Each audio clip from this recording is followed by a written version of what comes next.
We know teens don't get enough sleep already. We know that it affects their school performance. And if we're trying to promote the best school performance, we need to get them sleeping.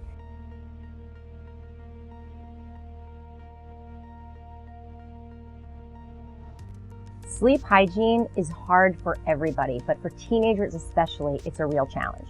So it's important to start teaching them appropriate sleep habits early, because if you don't, they're going to have a harder time concentrating, they're going to have a harder time regulating emotion, they're going to have a harder time getting things done and being effective. We know teens don't get enough sleep already. We know that it affects their school performance. And if we're trying to promote the best school performance, we need to get them sleeping.